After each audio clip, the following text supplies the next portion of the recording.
Hello YouTube, this is Mr. Urban Survivor, coming at you again. I'm shooting in the dark today and I'll explain to you in a minute why. And there's a reason why I'm doing this video. You can see the coloration and get a better picture of what I'm going to show you. I'm going to let you all know this channel is still active, it's been active. I do come on every once in a while and I watch other people's vids. I don't comment a whole lot lately, I've just been preoccupied with other things. We all have lives outside of YouTube.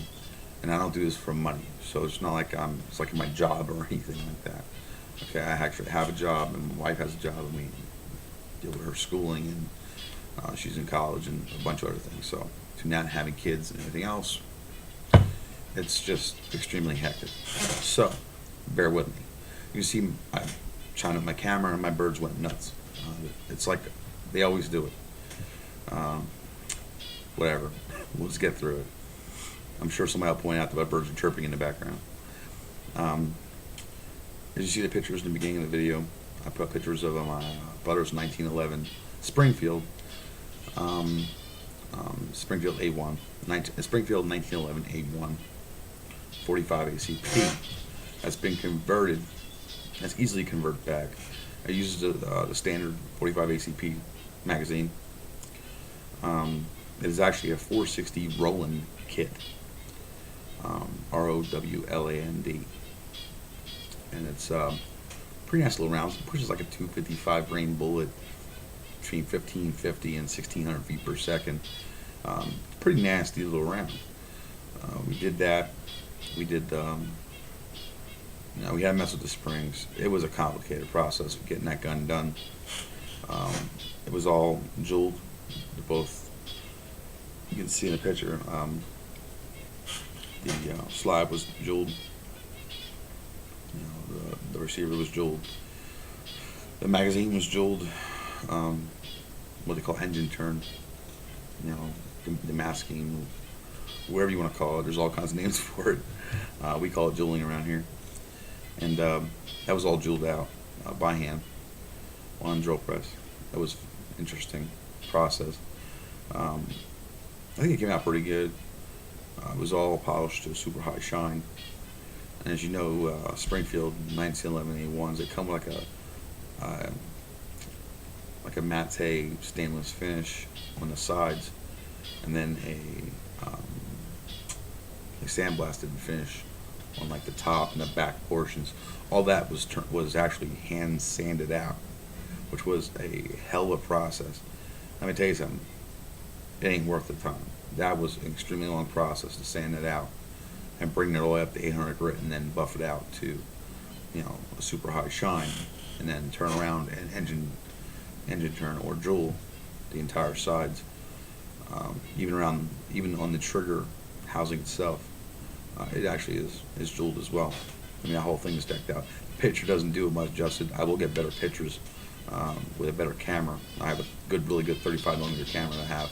We're going to do some professional pictures of it, and I'll post those as well for people who were asking about it, because I showed it before.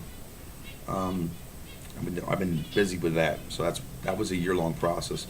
Well, I got it last February and 2010, and we just got done. Now I've been working on it the whole time, so it's off and on project. Him pacing through what he wanted and the final results of the gun versus actually doing it and then finding out what fails, what works. We had that trigger down to literally a half-pound pull, and it was so sensitive that literally the recoil would fire the gun twice. Okay, it would actually fire the gun on recoil if you didn't actually, so that was unsafe. And I kind of knew it was going to go that route. That route, and we fixed that. We pulled it up probably 3-4 pound pull now. And we have another trigger for that isn't even on the gun yet, which is going to have actual jewels, actual like gemstones installed into the actual trigger, into the 3 holes in each side of the trigger. And we'll show that when we get that up there too. And we're going to finalize it, get everything done on it, get it all tweaked out, get that trigger on it, and whatever he decides to do, he might even change that again. I don't know. But we'll work on it. And when I get the final pictures up, you'll see them. I'm also going to post other final pictures of my other projects as well. some of the ones I've done. So as for now, that's what I've been up to. That's why I haven't been on this channel too much. I've just been doing a lot of stuff, and been also doing another project for my wife. Ugh, almost dropped it. Doesn't really matter, but there is her Kel-Tec P32, and this was originally black. It's safety checked. There's no rounds in the gun, so safety Sally's just shush. This was all done with Duracoating. Okay, yeah, I know I'm pointing the gun at me. Oh my god. No, it's safety checked, believe you me. There's nothing in it. Okay, I safety check all my guns before I even come on camera. Okay, please. I'm not an idiot. As you can see, the pins are still like black, and that's because they are shot out. They're done. And I had to order new ones in because they're plastic pins that hold this freaking gun together. With the exception of this little pin right there, that one's actually metal. And I was hoping that Kel-Tec would have a metal replacement for these two pins, and guess what? They don't. So, just word of advice. But also the magazine is also pink and silver as well to match the gun. Duracoating, it's holding up pretty well, but now I have to redo the frame again because we discovered upon closer inspection, you see it right there on that edge. There it goes. My camera will focus.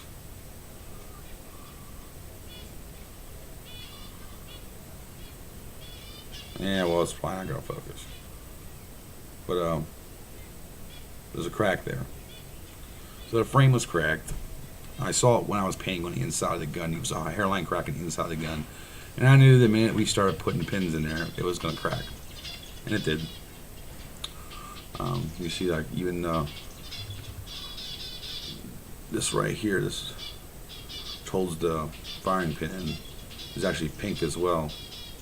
It's a pretty cool job. I mean, I think it came out pretty nice. But now I have to redo the trigger. I have to do the grip, because I had to order a new one in because this one was cracked. So now we're at this, and we're going to redo it again. And once it's finally done, I'm going to post some professional pictures of this as well. But I had the lights on. The pink wouldn't come out in this, so I wanted to show the pink, and it came out pretty nice. I mean, the Duracoating is good if you know what you're doing. Okay, let's just get this straight. I'm not a nothing fancy, crazy ass fan who Duracoats everything in my freaking house. Okay, that's not who I am. But if you apply the finish professionally and you do it properly, it is a good finish. It really is. And for somebody who wants a different color of a gun, it works well. Okay. Now I could go Cerakote, and I could spend the money and all that kind of time and invest in downdraft boosts and everything else. And I'll tell you, it's a pain in the ass. Okay, so anybody tells you that's an easier way to go, and they're absolutely out of their damn mind. Is that better finish? Absolutely. But you know what? There's better finishes out there than that too. But just the cost of it is astronomical. But for the guy who has a $190 gun, it's going to cost $190, and to take it, and the finish was completely shot off of it. It was just done. The finish was shit.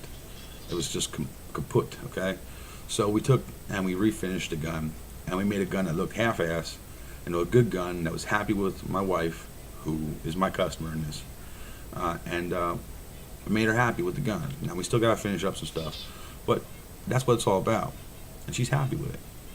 That's what, you know, I mean, if you can do that with Duracoating, so be it. But if you apply the finish properly and take your time and do it professionally, it's not a bad finish. Okay, I could have re-blued the gun. It would have took me less time to re-blue it than to do it this way. Okay, but she didn't want it black no more. She wanted her own color, and that's what we gave her. Okay, but if you're gonna work on the Kel-Tec, you're gonna take down the pins. Because they are plastic, just order some new ones in. I think they're like $1.50 for 2 or some shit. So I ordered 4 of them. When I ordered the grip, it came with new ones. You wanna know why it came with new ones? Because when you take them out, it fucking ruins them. Okay? Now you might get lucky once or twice. Eventually, they're gonna expand when you punch them out, and that's gonna be it. And when you go put back in, they're gonna jam up, and just gonna ruin them. So. Just give you a heads up on that. It's the Kel-Tec. If Kel-Tec's listening, please make a fucking steel replacement pin for those. I mean, it's not that hard to do, and they should be an option when you're ordering those parts. But right now, it's not. what it is. Wasn't exactly happy about that from Caltech. I like Caltech's products. They're cheap, they're effective, they work. I like them, but it is what it is. So we went through that route, or a new trigger and a new Garden, and it comes with a mag release already in it, and it comes with the sear in there already, which kind of shocked me. So I didn't think it would come with that stuff. You see it right there. The sear's down the side there. So I mean, I gotta do some finishing up when it's kind of rough around the edges. We'll smooth all that out. We'll fit it all up and make sure it all works, and then we'll dirty coat that and get back to you on it. We do all kinds of custom finishes like that, and I'm starting to get into that. I want to get into chroming next, which is a whole different process, and then we're gonna get into that as well. And that is a big crow. I think, yeah, it's a big crow. Sorry, guys. Deer in the headlights thing, Oh my God, shiny stuff. And that was a crow sitting outside my house. It's up on the tree. It's fucking huge. That's a big sucker. But anyways, so if you want to know what I've been up to, that's what I've been up to. I'm doing a lot of gunsmithing projects. We got a lot more on the shelf coming in. We're gonna film some of those and put some of those up for you, show you how to do some stuff. I just don't have a film crew right now, so a lot of stuff I'm doing by myself. I don't have like 50 tripods of different heights and sizes to get everything. If somebody has some advice, let me know. Like I said, that gun in the beginning of the video was completely redone. Let me know what you think. Does it look good? If you just look up a stock picture of a mil spec. It's mil spec. It's a Springfield 1911 A1 mil spec. And check out the stock photo and see if which one you like better. I mean, I like that one. It looks pretty nice when it was done. So let me know what you think. Talk to y'all later. Just giving you an update on what's going on. We're gonna get more videos this year. I know I say it every year and every time, but you know what? It's actually going to happen because we already have videos in planning, and I already have some hunting videos I want to upload as well. So in this last year's hunting season, we have stuff in the process here. I've just been pretty preoccupied with other crap.